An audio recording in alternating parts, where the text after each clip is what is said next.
Ebana, mambo vipi? Mambo ni kwaje? Of course ni siku nyingine tena ambayo tunakutana kwa ajili ya kuweza kupeana habari mbalimbali za kiburudani.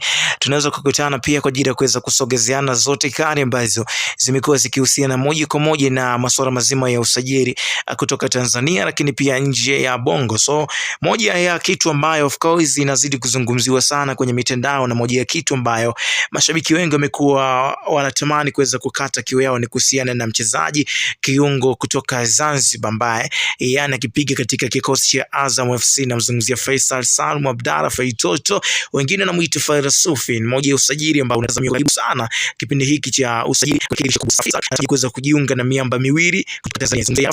Club pia wako mbioni kuweza kuinasa saini yake ya kuweza kukitumikia vikosi hivyo kati ya Simba Yanga, huku tajiri Mo akiendelea kutunisha msuli bana kwenye masuala mazima ya fedha ili kuhakikisha kwamba